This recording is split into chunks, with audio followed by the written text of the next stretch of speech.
I've encountered a lot of younger men in particular who in some respects are just clueless. If you'll pardon the vulgarity, they couldn't get their shit together. 15 years of smoking weed and playing video games and jerking off to porn have not been the best preparation for life. There's just something about Orthodoxy that appeals to men. I think it's the structure. I think some guys are just coming because they're sick and tired of chaos.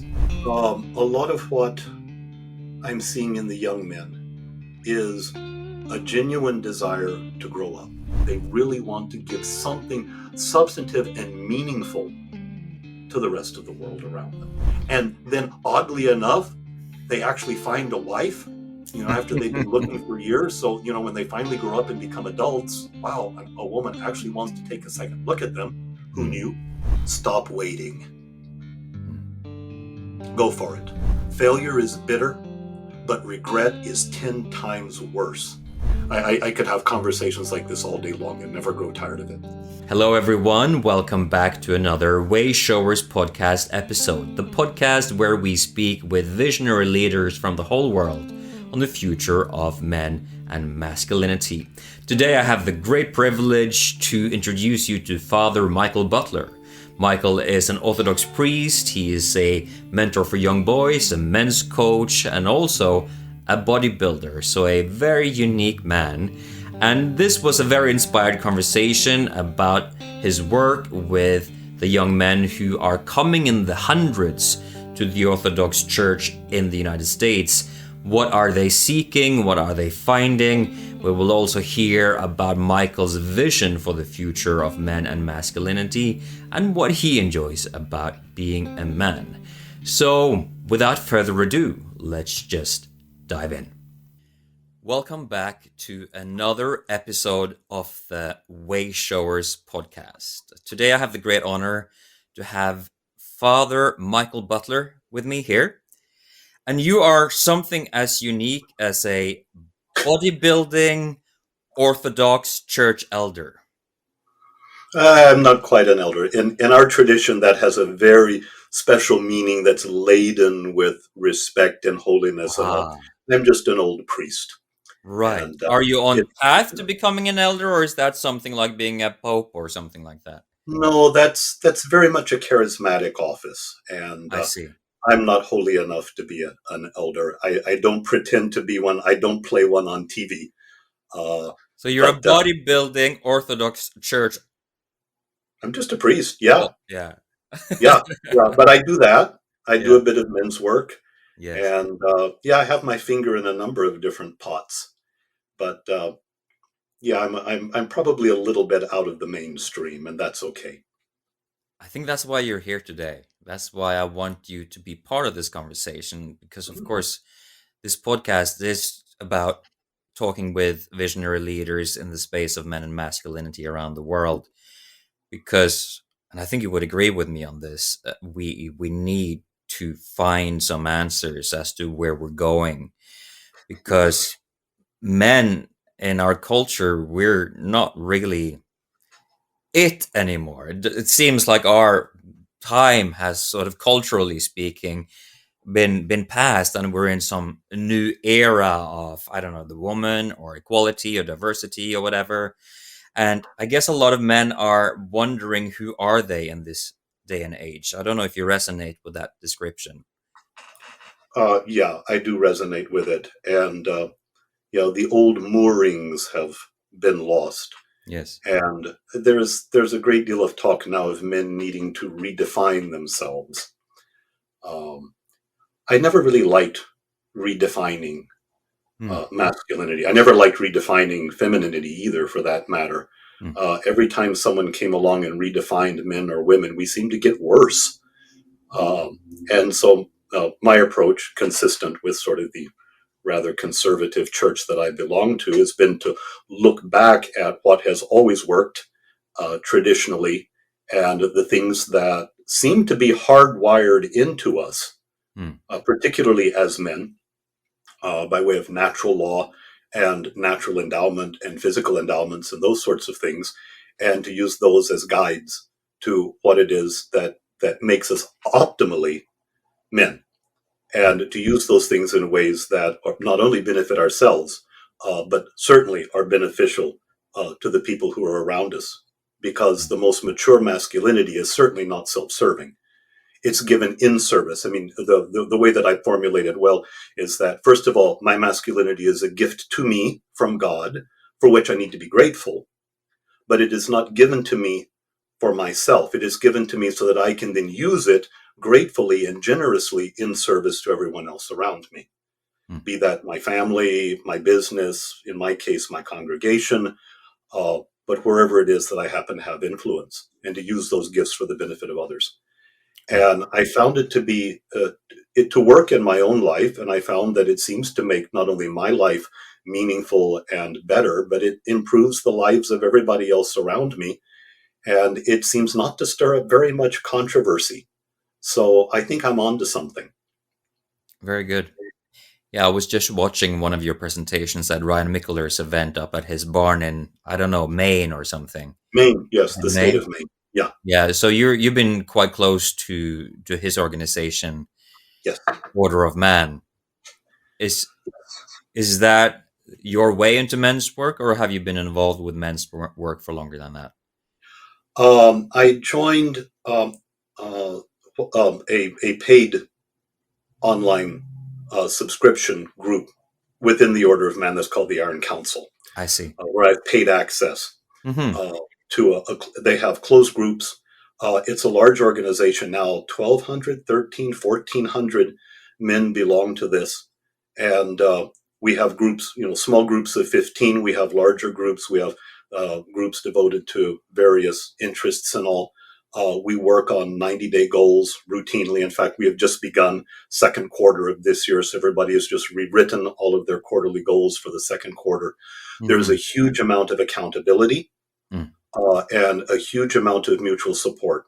Honestly, to give a plug, it's one of the best groups I have ever belonged to in my life. And Great. I've never met a better group of men who were willing to give their time and their expertise immediately and freely to Mm. anybody who asked. So it functions very much like a mastermind. You have a question, you just put it out there, and the answers just pour in. But that's only been about the last 3 years, a little over 3 years that I've been with that. My interest in men's work goes back over 30 years. Um, in fact, probably even longer than that. I lost my dad when I was 8 years old. I am 62 now. Mm. Um, and I grew up with a stepfather with whom I was not particularly close. And I had always wondered, what it was to be a man. I didn't really feel comfortable in my own skin.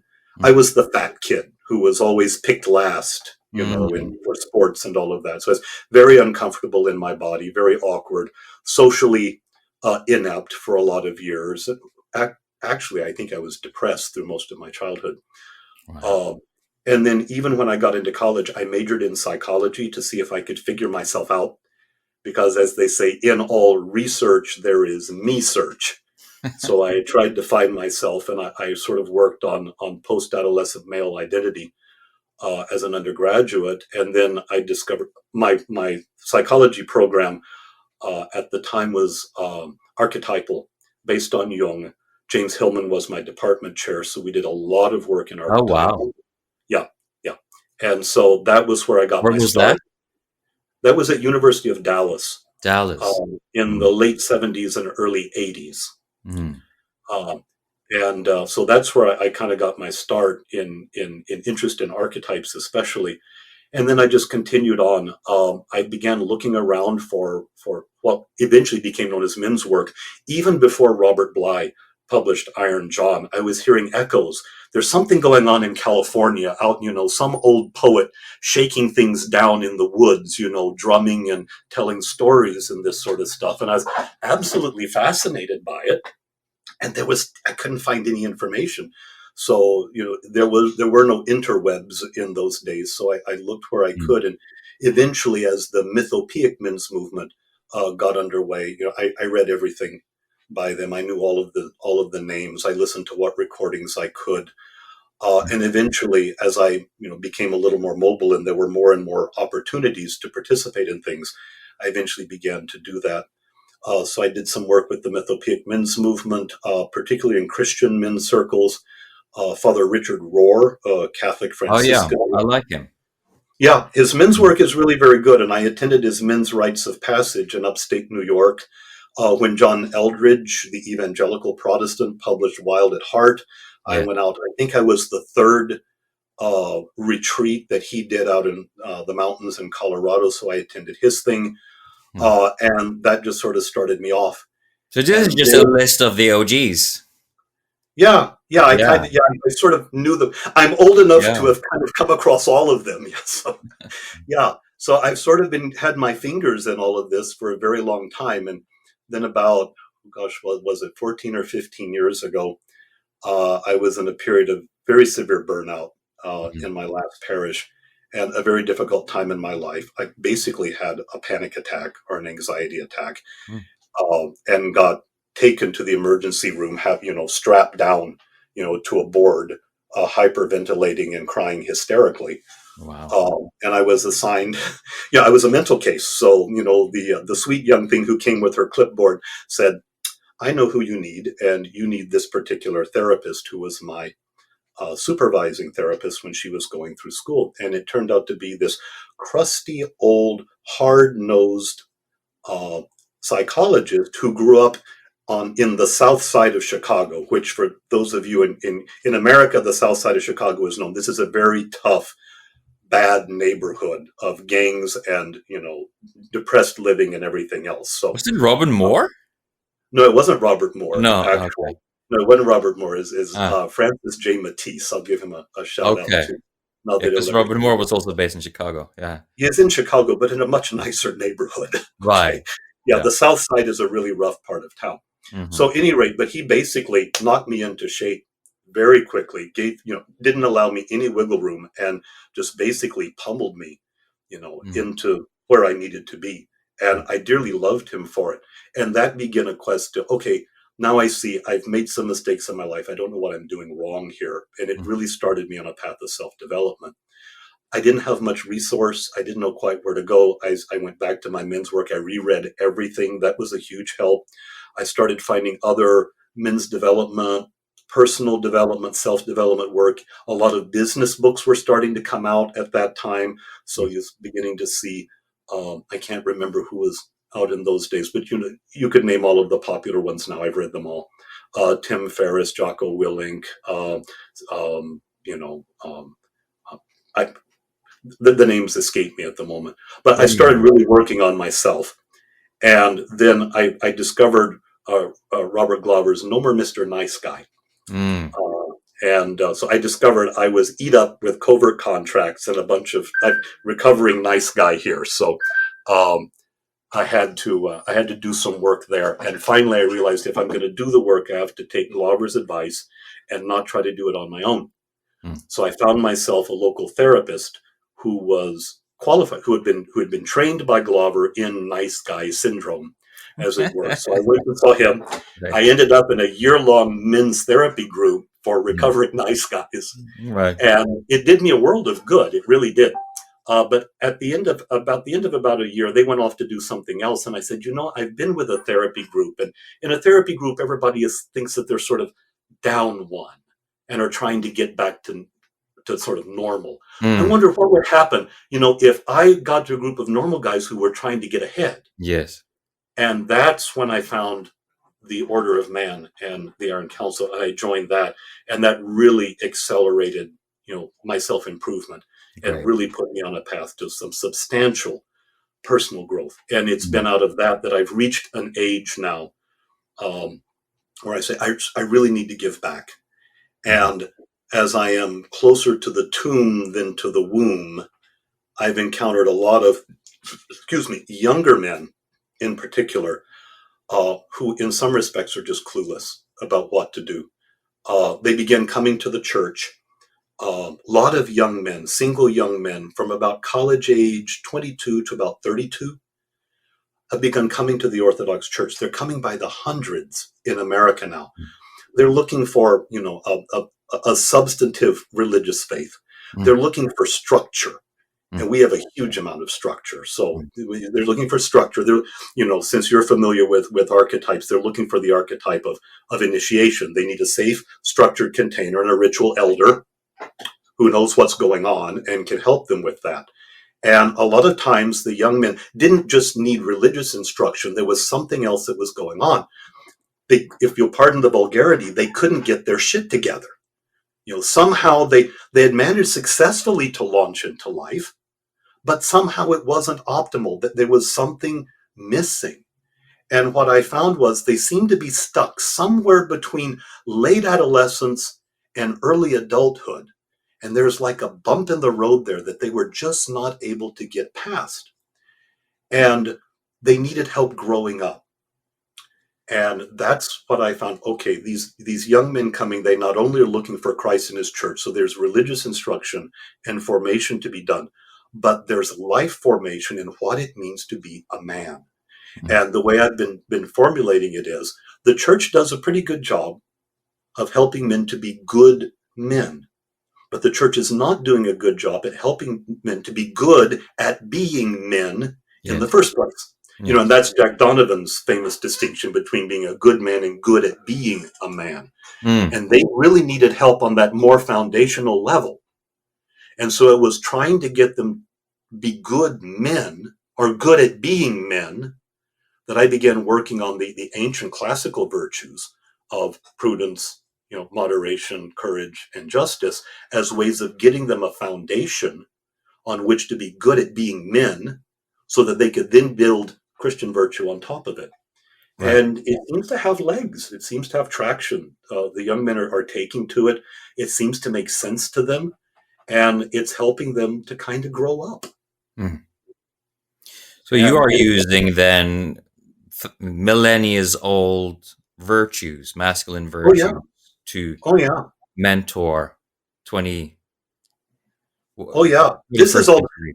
Yeah, Yeah, this is. I'm not innovating anything here. I mean, this was all in ancient Greco-Roman culture and philosophy, most of which was taken up entirely in the early Christian church. mm, So I am mining my own Christian tradition in order to find resources to be excellent. pertinent to you know uh, contemporary men's issues, and Is it's kind of fun. is there anything particular about these four that you find to be especially potent, or is it just that it's one framework that gives them the structure and the Okay. Yeah, the I like it because I'm grossly overeducated and I have a PhD in church history and patristics. So I I see. studied early centuries and I just revel in that stuff. Wow. But it's also very traditional, classical Western European language that's Mm, been around for centuries. So a lot of people kind of understand it. Also, at least in America, Stoicism has risen a little more in prominence in the last few years, mm, mostly due to the work of Ryan Holiday. So there are a lot of young men who have gone back to reading their Marcus Aurelius, their Epictetus, their Cicero, and all of that. So it resonates with them as well. And what I discovered from years of doing archetypal and neo-Jungian psychology yes. is that the four classical virtues line up exactly with Robert Moore's four principal male Take archetypes. us through that. Yeah, okay. Courage is basically warrior archetype. Mm, Um, magician archetype is prudence, prudence, yes.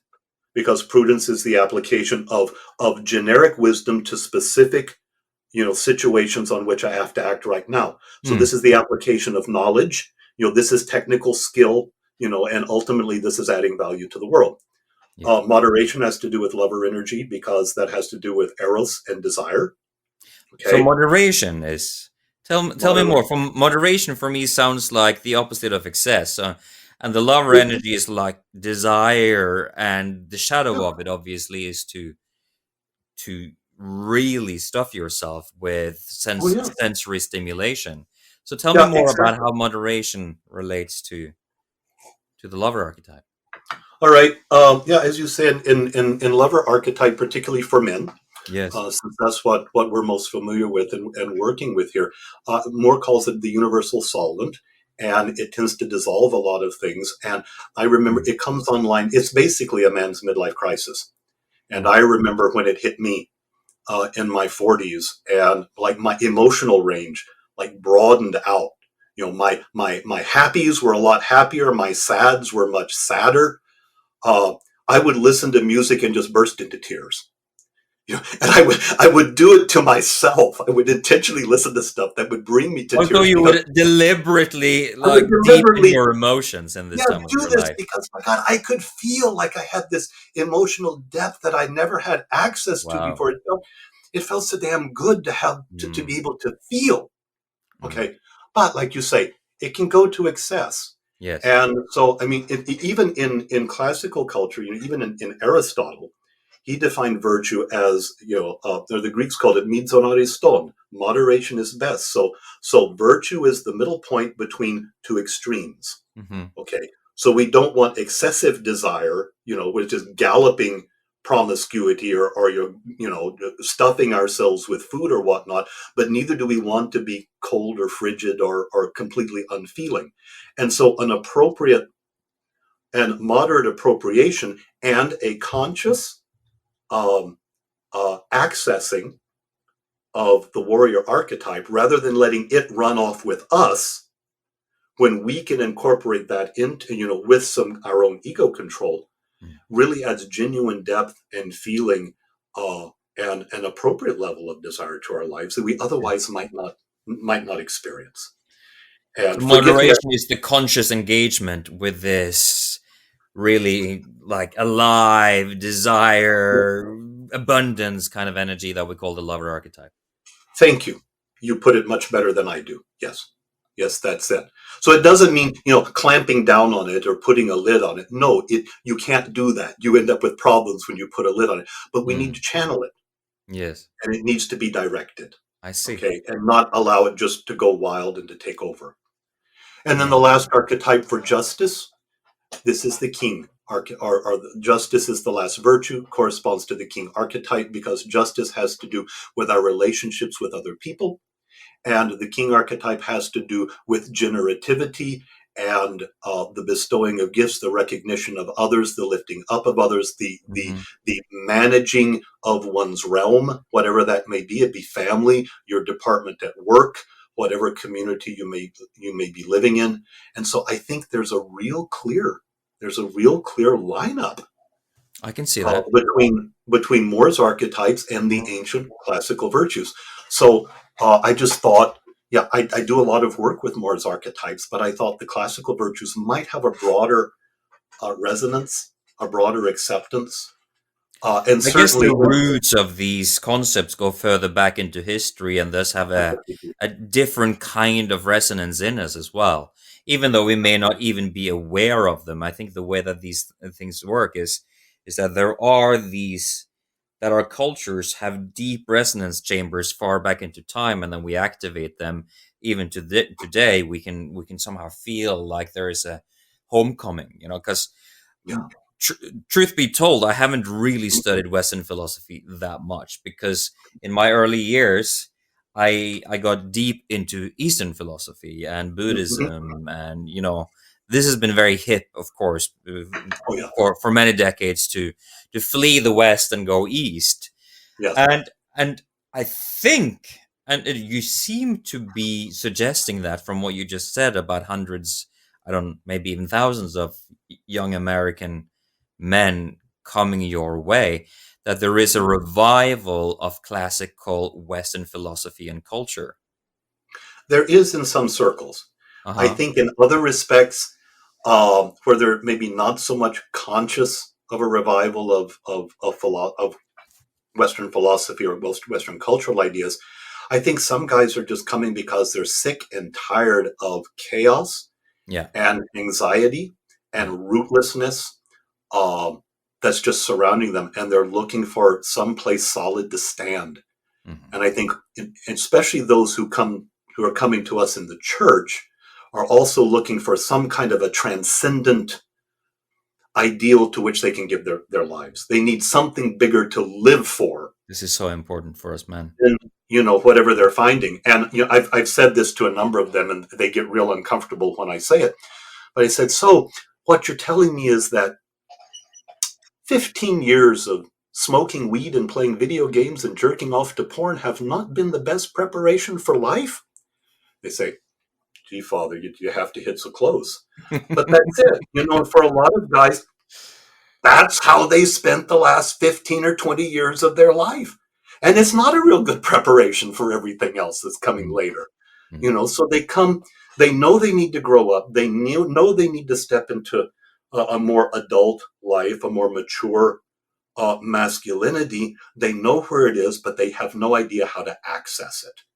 And they know they need to be there, and they know they need to live for something more than their immediate pleasure. And there's got to be something structured out there that can take care of the chaos in the world that they're living in. And they want to be calm and centered, and they want to give.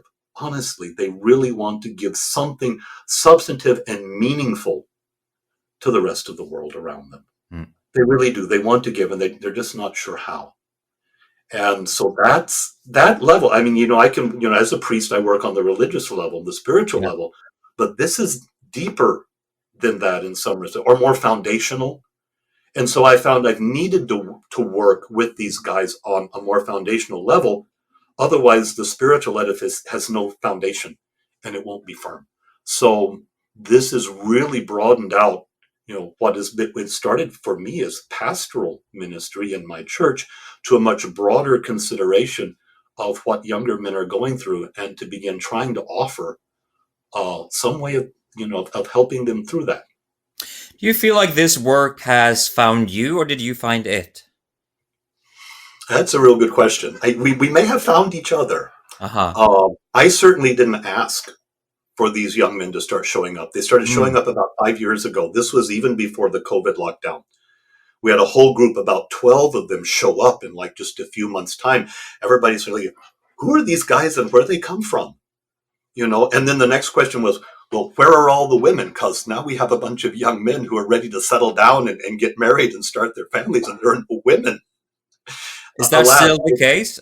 Is it mainly young men coming? Yeah, after the COVID lockdown, we had another huge influx of more young men, probably 18 or 20, and very few women. I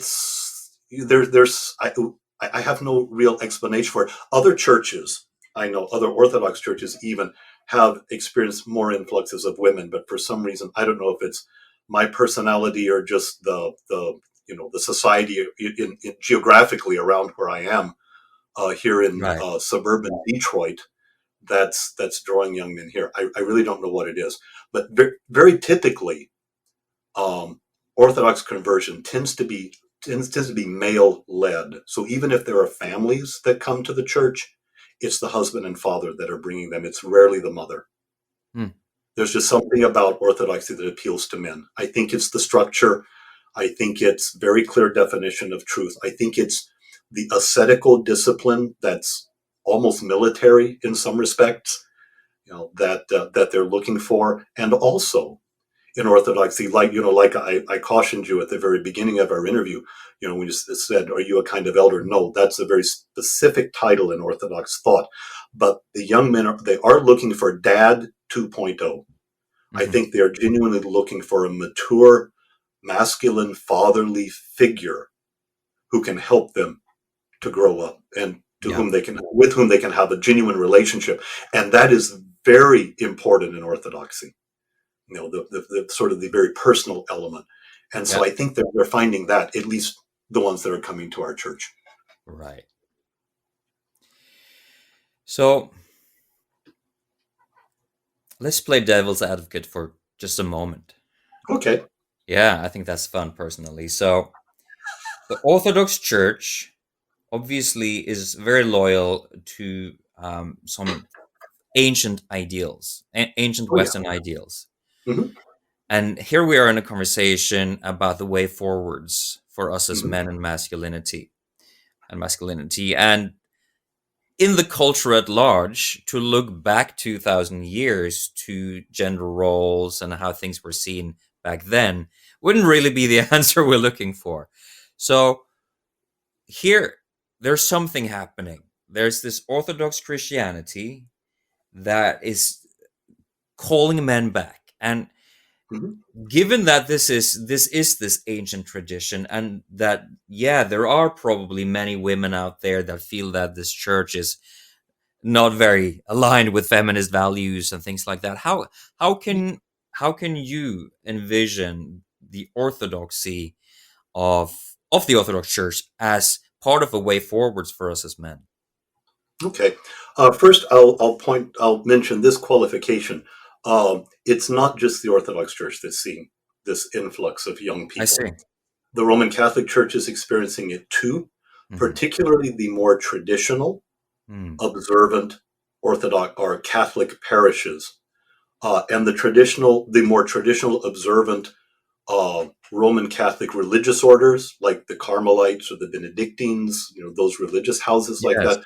The more traditional they are, they can't build rooms enough to Wow. accommodate all of the people who want to come and join the religious orders. So But do it's they the want to tradition live there as monks and nuns, as or? monks and nuns. Yeah, yeah, Wow. yeah. I And visited one of these. They are quite well represented in Norway. Actually, we have this two Cistercian monasteries. oh, you Just got Cistercians. it's a Yeah, branch of the Benedictine order, obviously, and yeah, I yeah. spent time in both of them. In I think it was the summer of 2020. They're beautiful. Okay. They So are. I yeah, studied with Cistercians I at both see. my undergraduate and my graduate years. I love them dearly. Yeah, Yeah. We had yeah. four French dudes. I don't know how this works exactly, but for some reason, four French men end up in the middle of the Norwegian woods, and that there they make cheese. Yeah. Okay. Well, you Yeah. have to support yourself somehow. Yes. Um, That's yeah. part of the Benedictine Yeah. doctrine, I Oh, guess. To labore et orare, work and prayer. Yeah. Yes. For the Benedictines, that's it. Yes. Sorry, I And interrupted you. Let's go it's all back to right. all of these rooms that are being It's built. yeah, it's all right. But I mean, it's traditional Catholicism is attracting huge numbers of young people as well. And even I've come to find out very conservative branches of Reformed Calvinist Christianity Hmm. also are attracting people. The more liberal, the more mainstream, the more hipster kind of contemporary evangelical churches, they have a certain appeal, but I think it's waning. And sort of the more traditional and grounded I expressions of see. Christianity are the ones that are growing. And I think just the easy answer is I think people are fundamentally tired of trying to define their own identity. Hmm. They can find it in something that is traditional and structured already. And that, as I mentioned earlier, at least the more traditional expressions of the Christian faith are grounded in natural law and are consistent with sort of the grand, the design of the universe. It takes only a fundamentalist who can't appreciate that the same God who created the laws of nature and the laws of physics is also the one who wrote the scripture, and it's the same one who was incarnate in the person of Jesus Christ. Hmm. So ultimately, there is no contradiction between science and faith. Yeah. It's the same truth that informs it. So I don't have to speak in clear religious terms. I can talk about natural law. I can talk about sort of the natural order of the universe. Why are men bigger than women? Okay, because we have a particular role in society, and we do have social roles. you know Families are fundamental units. Why? Because children cannot defend themselves, and somebody needs to go out and bring home food while mama is laid up nursing and raising small children. I mean, these are realities that are hard baked into human life. And nowadays we get the state to step in and take care of those roles, but the roles are still there. Hmm. We do not survive if we don't have people who can take care of mama and baby, while they're young and defenseless. Okay, so we can talk about very natural things like this that should make common sense to anybody, and they are still consistent with more traditional masculinity and feminine roles. I think they still have a place to play. And sort of long-winded and circle around to how do we carry all of this forward? Um, I am not in any ways a traditionalist. Hmm. I'm very traditional in my beliefs and all, but there's a difference between someone who's traditional and a traditionalist. I think someone once put it, traditionalism is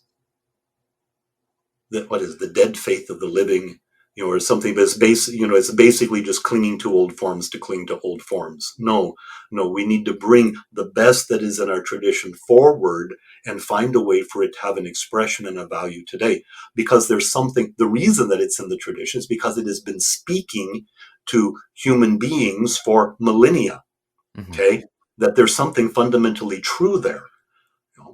Just like there's something fundamentally true in archetypes that are true across cultures and across time, that they're universally applicable, and so there are fundamental aspects of human being that I think are there. And when we lose that, or we pretend that it doesn't matter, that DNA doesn't matter, that gender doesn't matter, that we can create whatever identity that we want, we enter the realms of the ridiculous and the ludicrous. It just does not work.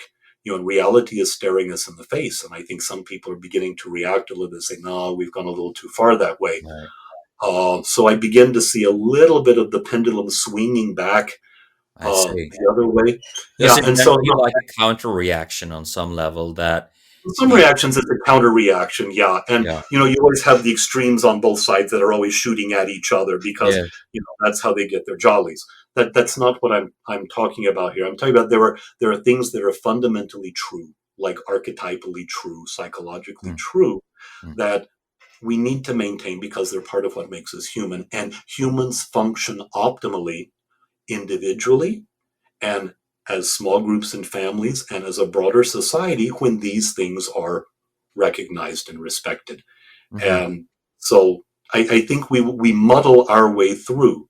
And I'm never an advocate to looking back to say, oh, the ideal society was what, 19th century Russia or 16th century England or 7th century Byzantium. No, it's not. That's not our world anymore. But they did have some truth and they had some insight. If it's useful, let's use it and let's carry it forward. Who was it said? The wise man learns from the mistakes of others.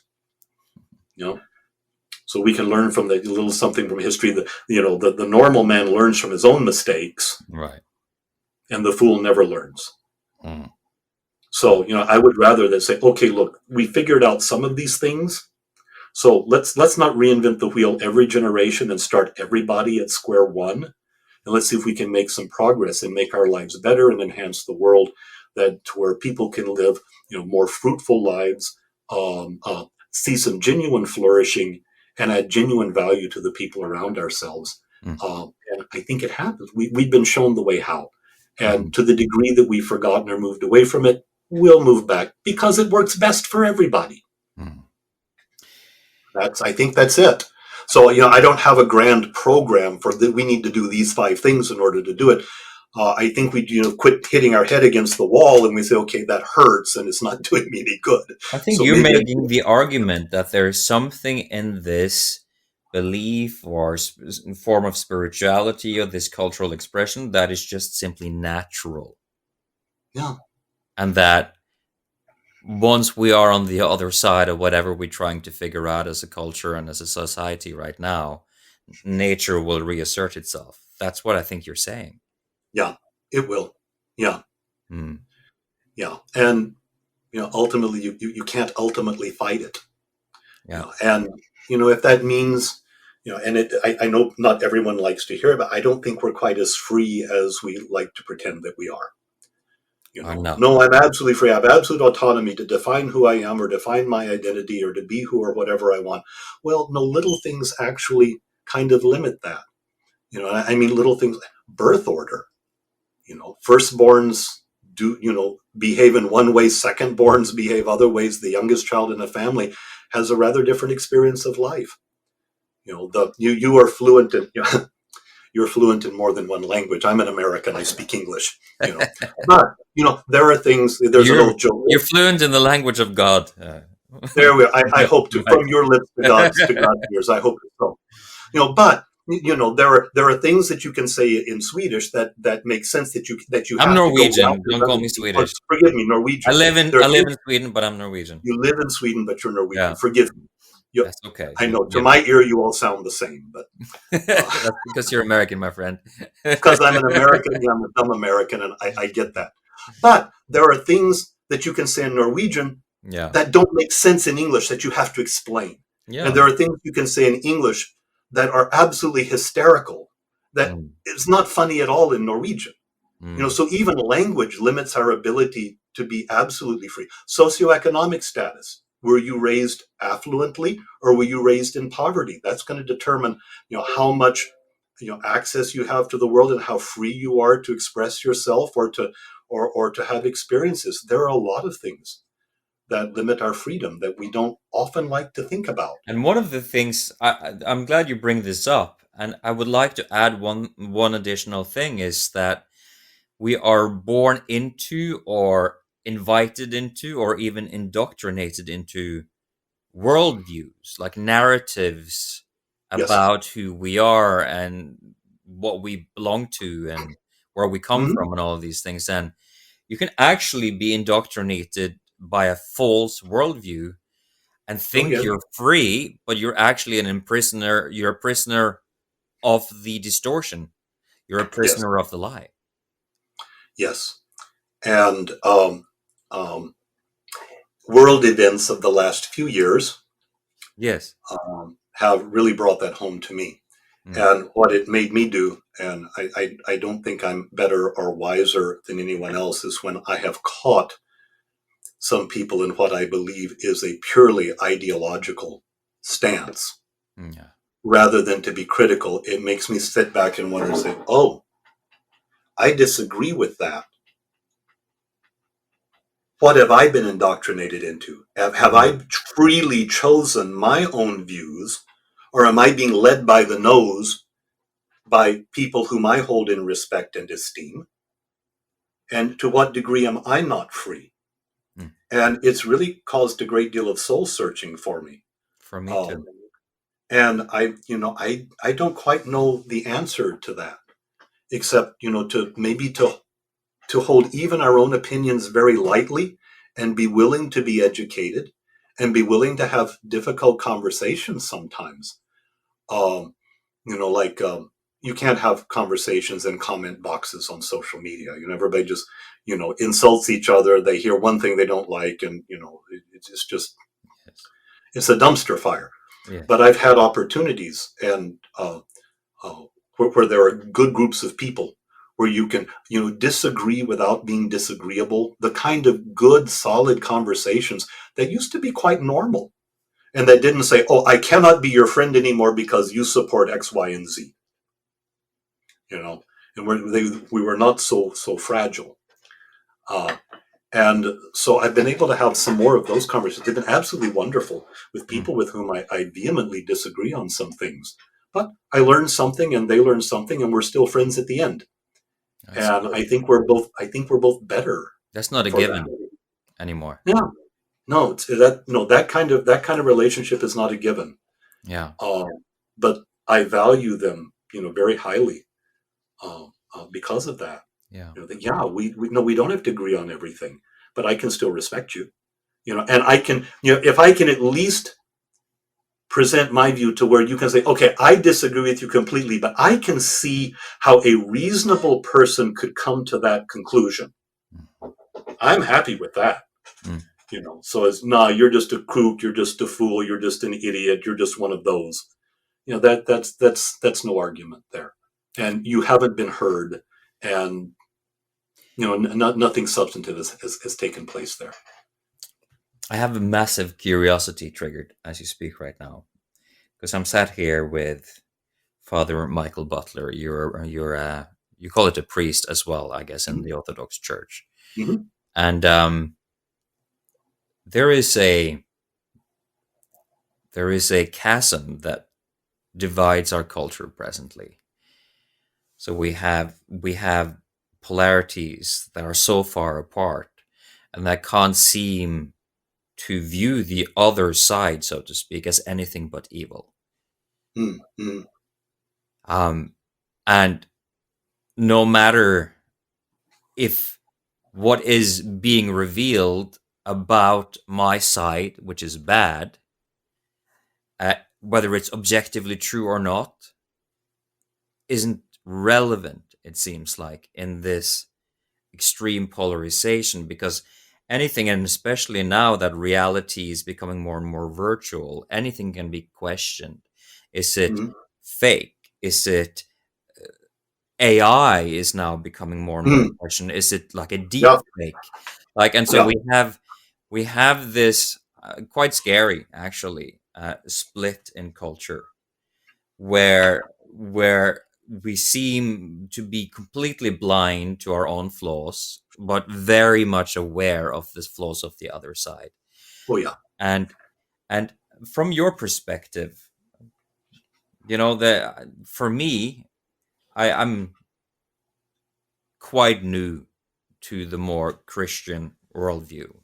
Mm, I'm developing a much closer relationship to Jesus Christ lately. But as I mm, told you, I was in the East for many mhm, years, but I'm mhm, coming back home.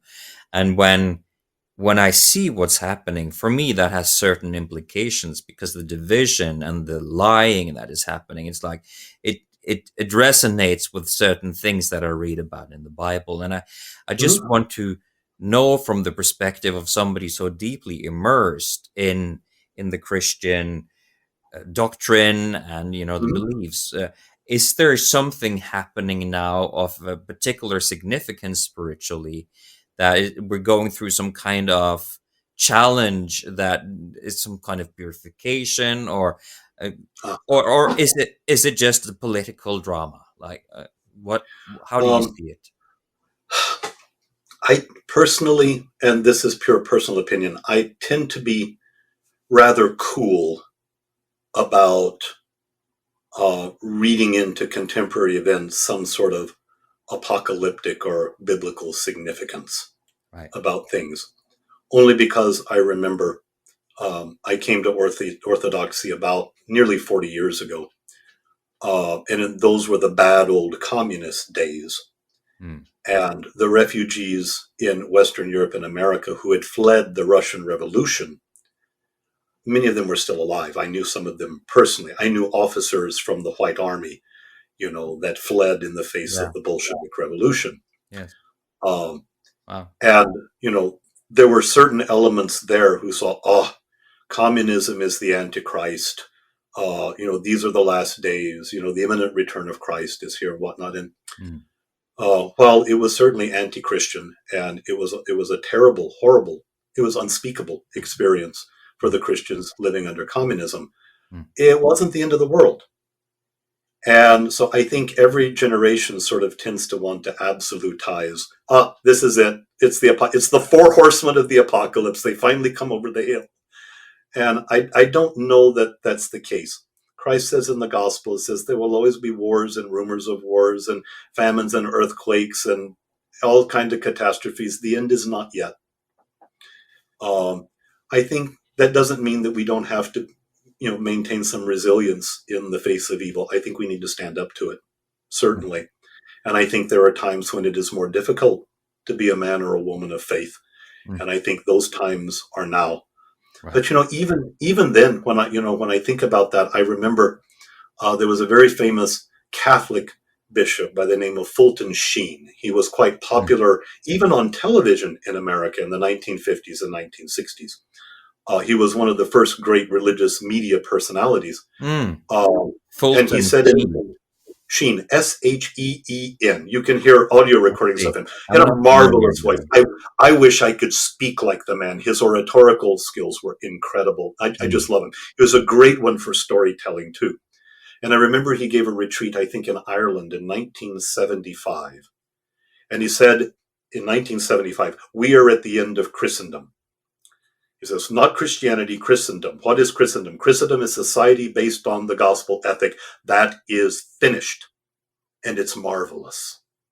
He says, when he was a boy, and I remember when I was a boy, you could leave your bicycle laying on your front lawn, and no one thought about it. Your car doors were left unlocked. You didn't lock your house because no one was going to go in. No one was going to bother your things. You Hmm. can't do that anymore. Hmm. The world is a different place. It now costs something more to be a person of faith. Hmm. And I think that's simply the way that it is now. Yeah. Um, and I don't know that the church serves her God well or serves her people well if the church takes sides in the political and social controversies of our day. Mm. If I could riff for just a moment, if you look in St. Luke's Gospel, the account of the crucifixion, it says that Jesus was crucified. When he dies on the cross, the centurion who's there by him says, "Truly this was a righteous man." And the crowd that was howling for his death, it says, went away beating their breasts. Okay, so he was the victim of mob violence. Yeah. Okay, if you remember René Girard and the whole scapegoat theory and all, this is what's playing out here. They knew Christ had to be evil. If we just kill this man, everything will be right in the world. And the centurion says, no, this was not a bad guy. This was a good guy. And the people said, oh, damn it. We wanted him to be the bad guy so we could feel good about ourselves. And they go away and say, oh, that didn't work. So they go away in faith, in sorrow. But it says that his mother and the other disciples stood at a distance watching these things. So I think that maybe the role of people of faith is not to take direct part in the controversies of our day, but to stand a little apart, to be a witness to them, and to show everybody involved, both sides, that there is a third option that does not involve conflict, that does not involve name calling, that does not involve taking sides, but rather like, Moore's understanding of his archetypes, we're neither this way too much or that way too little, but the mature expression of it transcends. Which is similar to the Aristotle. Yes, Yeah, the Aristotelian. Is that how you say it? I think so. Aristotelian, yes. Yeah. Yes, well, it transcends it. And I think that people of faith can do that, and we can stand apart from the controversies of our day, bear witness to something that is true, that's higher, that's conciliatory, that makes room, that actually has room for everybody, and where we can find a common humanity that is deeper than the momentary things that divide us. It's beautiful. Okay. I'll get done preaching. I'll get off that soapbox. Yeah. Well, I appreciate I think that may be a way forward. It's a message of reconciliation, forgiveness, understanding. Yeah, especially when we think of a time when part of Europe is at war right now, so it comes maybe a little closer to us, and yes, America is involved in that and all, and like God, America tends to be involved in all the wars. It doesn't disappear. It never seems to disappear. Our fingers are all over all of that. But how can we stand apart from that? Can we still love our country and yet call it to repentance? I think we can. And it's a difficult place, and it requires a creativity and maybe a patience, and maybe a lot of prayer and meditation too. I'm not quite sure, but there is a way forward. It's not easy, but we can do it. And I think it's ultimately the more mature and the more hopeful way that, again, benefits everybody. And so again, that's sort of very traditional Christian understanding brought into the contemporary situation and can point forward and not just backwards. Great. So I think there is still a persistent message, a perennial philosophy, if you want to put it in philosophical terms, that is always evergreen and can still be beneficial to us if we'll pay attention to it. With you now pointing forwards, Father Michael, let's spend a little bit of time imagining what the role of men and masculinity is going forwards, and what will it take for us to thrive as men in this culture and in these complex times in the years to come. Do you see anything from the work that you're doing with these young men that's relevant? Do you have any reflections that we could take with us into this conversation about where we're going? Yeah, I have a few insights. Yeah. A lot of what I'm seeing in the young men is a genuine desire to grow up. If I could tell a little story, when I was at that men's retreat with Ryan Mickler in Maine last October, I talked with a businessman who had just hired a 25-year-old man right out of college, well-skilled, well-qualified for the job. And I'm sure it's similar in Europe. When you're hired for a job, you get, a sheet of paper with all the stuff you have to fill out so the government can take taxes out of your salary. And, at least in America where we buy health insurance, here's the health insurance form. So you fill this out. And here's the personal information form for the human resources department. And here's the paperwork for this. Here's the paperwork for that. And he gave him the stack of the usual stuff that all of us, deal with every time we get a job. And the young man came back the next day and he had filled in his name on the forms, and that was all. And he said, I don't know what to do with all of this. And this is the line. I just started adulting a year ago. Now, adult is not a verb in English, or it didn't used to be a verb in English, but apparently it has now become a verb, because I knew immediately what he was saying. And there's an aspect of growing into maturity that I'm sure it's not just young men, it's young women as well. Everyone is having trouble with. There is an overextended adolescence and a long period of time of irresponsibility or lessened responsibility that is not serving anybody well. And I think the way forward is to help everybody grow up. And by growing up, I mean learning to shoulder responsibility for their own lives, to quit blaming, quit the victimhood, just stop being victims all over. Just cut that out completely. And assume responsibility for our own lives so that we can then, as I've said before, we can then live lives that are in service to and add value to everyone who's around us. Lives that have purpose and meaning because they're given to something larger than our own self-gratification and our own self-aggrandizement. And that's where real meaning and purpose and deep satisfaction comes from. So I think the more that we can help people become autonomous, responsible, mature, and other focused, I think society, will probably take care of itself. It's too big for me to say much about. But in every case where I've helped young men to become more autonomous, more self-directed, shoulder more responsibility, they flourished and they've been happy.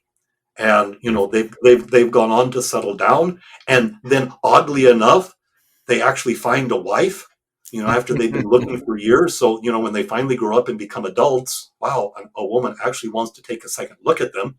Who knew? And so things begin to happen, and they tend to settle down and start families and go to church on Sunday and contribute to the world and add value through their jobs and become they're content. And I think kind of that's the way forward. So anything we can do in men's work to help men sort of do that, especially to shoulder more responsibility. And if you see that there's something that needs doing and you don't have the skills you need to do, shoulder as much responsibility as you can, get training for the rest. And I think that comes right out of one of Moore's books. That might be in the volume on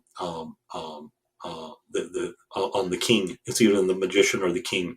The individual volumes. That's in the back of that. Shoulder as much responsibility as you can. Get training for the rest. Right. And so I think that's kind of where my calling is. That's where my own beginning coaching work, I think, is going to head. Is helping younger men to grow up, to grow in their own personal autonomy, to take their attention off themselves and show them that greater satisfaction and meaning and purpose is found when you serve something bigger than yourself. This feels like the father, speaking. This is like this is a father energy. And I'm not speaking only about you in a religious sense, but the dad, the dad that maybe has abdicated some of his responsibility. Maybe. As you know, I'm about to become a father for the first time myself. And I think it's one of those things that I've heard. This is also something that I believe Robert Bly mentioned back in the days, that father is not just like a role in the family system. It's also like a substance, like salt, and that we don't have enough of it in our culture. And so the boys particularly, but also the girls, they miss it. They miss the sense that there is something that is bigger than myself that I'm being called forth into. Yes. And if nobody holds that bar for me, I'm going to be obsessively focused on my own gratification, and thus just uh, fail to become a valuable contribution to society. I think you're right. I like the way you say that. Mm, And I think you're absolutely right in it. And I don't know if, yeah, I'm hesitant to point fingers. I get a lot of personal messages on my social media from right. young men who appreciate the things that I say, and so many Even of on them your say, Telegram profile, where you've started to really rock it lately. No, "Oh, I mean Instagram. Instagram, yes, I'm doing pretty well on Instagram, and God Yeah. help me, TikTok. I was Are you on TikTok, I'm you on know? TikTok. Yes, I'm sorry to say. I I was started told a I profile need. there myself, Michael. Yeah, I like it. it's the same stuff on Instagram and TikTok. Yeah. I post the same thing, but TikTok allows for organic growth. So I have 28,000 followers on TikTok. No way. Uh, That's great. So a lot more yeah, engagement on TikTok, right? huge following in Africa of all Yeah. places. Wow. But yeah, but men are finding it helpful. It's hard to get organic growth on Instagram, but I'm building Mm, slowly there. That's mainly where my audience is, but they are migrating to TikTok. So my business mm, coach told me, get into TikTok now so you're on the right. ground floor, so that when your clientele moves over there, you are already established and Right. they will find you. So that's the only reason I'm there. Yeah. Awesome. Personally, I think TikTok is Sodom and Gomorrah, and I have a hard time being Yeah. on there myself. But anyway, but I get personal messages from all these men all over the world. They said, I didn't have a dad. My dad, I was raised by a single mother, or dad was absent, or he was gone to work all the time. I had a father, but I never knew him. Mm, And you're right, there is a real absence. And Robert Bly talked about the father wound, yes. what, 30, 40 years ago. It's You know, not like 30 it's a new thing. There is nothing new under the sun. No, No. absolutely not. Bly in 1990, when he wrote Iron John, you look at the very first pages, the introduction, page like 4 and 5. He says, I go to these gatherings. He was doing these things in the 70s, these men's gatherings. He says, I see around me a lot of what I would call soft males. Hmm. You know, they're not interested in hurting the planet. They're all nice, and they're sensitive to the feelings of their partners and all, but they don't have any energy. They don't have There's the like, spunk, the passion, the fire. It's yeah, there's nothing there. really flat. Yeah, Mm. yeah. And 30 years later, we call them soy boys or Yes. beta males, or, Yeah. we have a bunch of new names for them. It's exactly the same thing. Nothing has changed. Mm. How is it nothing has changed in 30 years? Mm. You know, it's, Mike. in some respects, it can be very frustrating. So you want the world to be better somehow, but Yeah. I think it just says that the work continues and we have to slog through it. And God willing, like yourself, younger generation of men are willing to step up and to say, hey, there is a way out. We don't have to be like this. Yes. We can make the world a better place, and to hold out some hope, and point a way forward. Even if we're not there ourselves, we can say, I may not have all the answers and I'm not there, but it's that away. So Mm. let's go together and let's go that away and see if we can't find it. Great. I have two more questions for you Sure. before we wrap up. First thing I want to know, what do you love about being a man? What do I love about being a man? Hmm.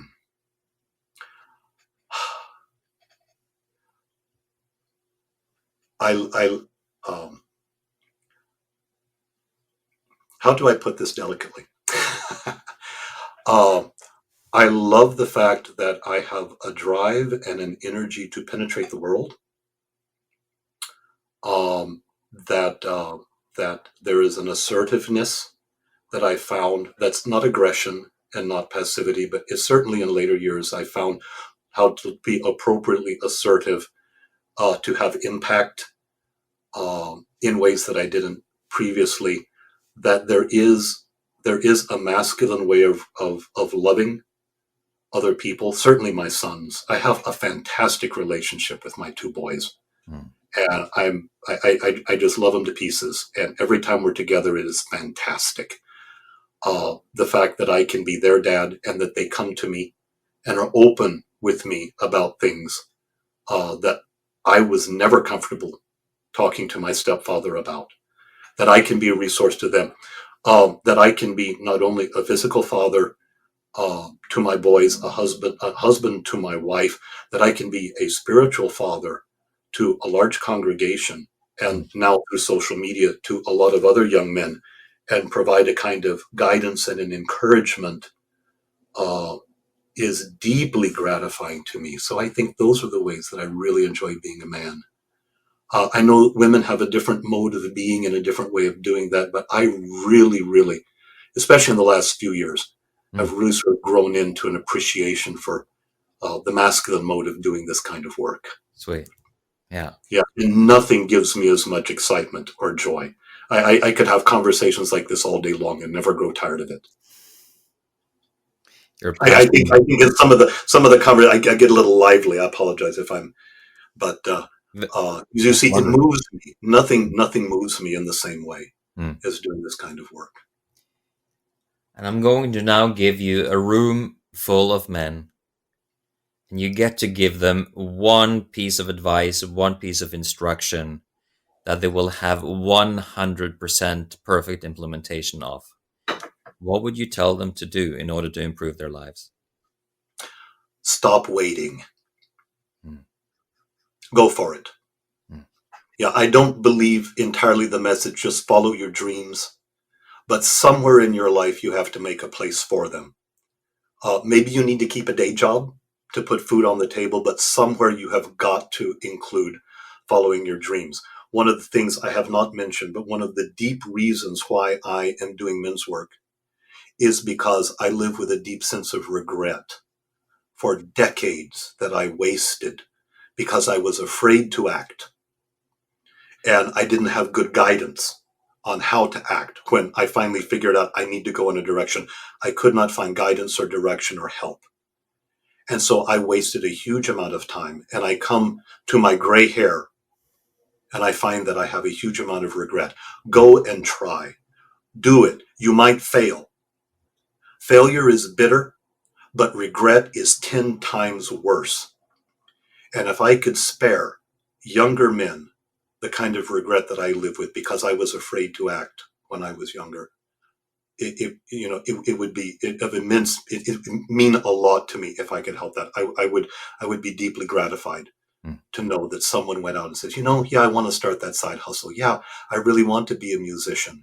Okay, yeah, maybe I have to wait tables or go to college, but in my spare time, I'm still going to practice my guitar, or whatever it may happen to be. But you need to find a time in your life, because most men, they take their childish dreams, they put them on the shelf in the closet when they have to grow up and go to school or get a job or whatnot. Mm. And then it comes back to haunt us in midlife. And even then, men don't deal with them well. And you live lives, oh, I always wanted to do that. Oh, why didn't I travel when I had the chance? Or I always wanted to write poetry, and I never did. And I love poetry to this day, but it never had a place in my life. And it may sound small to someone else unless poetry is a great passion of yours. I saw for myself, you mentioned, we haven't talked at all about bodybuilding. I'll maybe end with that. In America, we had this comic books. This dates me. And in the back of the comic books, there was these ads for Charles Atlas. He had this little incipient bodybuilding program back then. But I saw him in the back of the comic book and I said, I want to look like that. And with muscles and all, and maybe it goes back to my father's death, that maybe I wanted to be strong so I wouldn't die young like my father had. Mm. I don't know. There's probably deep reasons for it. But I always wanted to say, I want to look like that. And I was intimidated by it, and I was scared to do it. And I wanted to get in shape when I was 20, 30, 40, and 50. And I finally said to my wife when I was 53, I said, I regret not doing this my whole life. I want to regret something else when I'm 60 years old, but I don't want to regret this. And that's when I got serious in the gym. I was 53 years old. And it was one of the best things I ever did for myself. And that's when I realized that really, your dreams are important Mm. and you need to find a place. I did not quit my day job to be a bodybuilder, no. But I get to the gym every single day.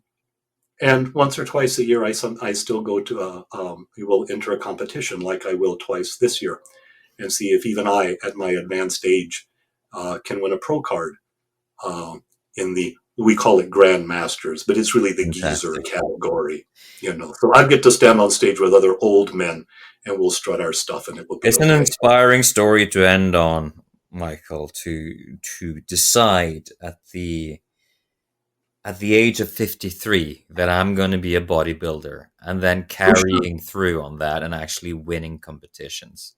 Yeah, actually, I have. I've won 5 out of the 11 contests I've been in, I mean, so I've done okay. yeah, that's an inspiring story to end on. Thank you for that.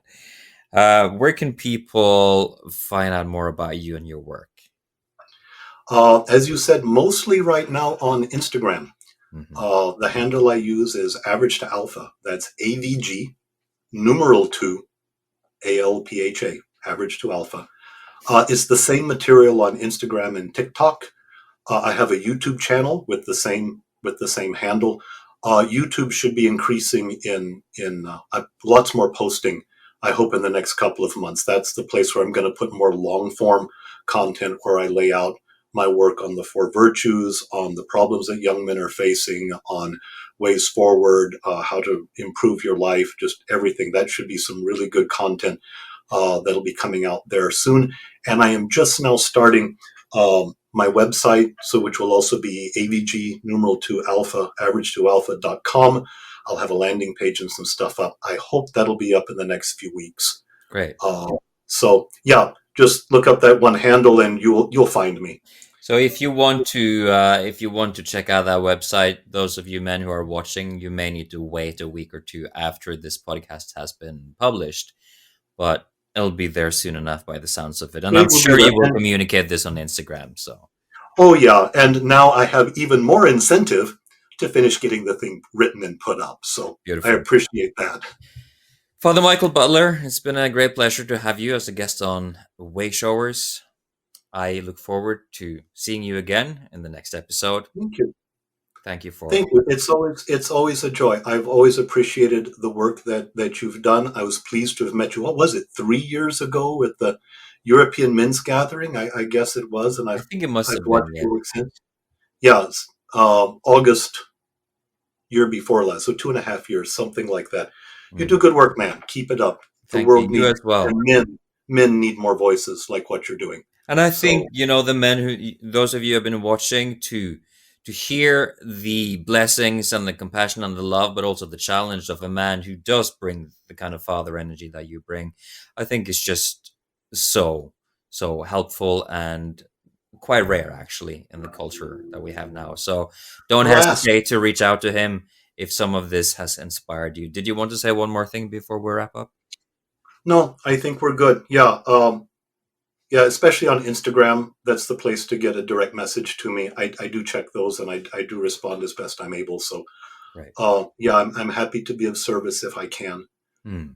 in whatever way I can. So there it is. And, it's maybe an unorthodox foible, but, we're always asking forgiveness for anything. But, I hope I've said things that are beneficial, and forgive me if I've caused any offense. I didn't set out intentionally to cause anybody offense. So forgive me if I did. Great. Thanks for joining us today. I'll see you next time. Absolutely. Thanks for having me. I hope you enjoyed this conversation with Father Michael Butler as much as I did. If you are interested in checking out more of his work, do not hesitate to use one of the links to either TikTok or Instagram. You can see them on the screen right now. Michael's platforms are inspired. He posts pretty much every day, and he brings out a cohesive message on men and masculinity, bringing, of course, from his cardinal masculine virtues from way back as explored in this conversation, and many other diverse topics. So do check those out. If you enjoyed this conversation, don't hesitate to share it with your friends to let them also have the benefit of Father Michael's perspectives. Also, if you are watching on YouTube, I obviously welcome a like to support the YouTube algorithm. And also, if you want more content like this in the future, then subscribe to the channel. This has been Eivind Figenschou Schellum, men's coach and Reclaim Me in a Throne founder. I hope you have a great day and that you will join us in the next Wayshowers podcast episode coming soon.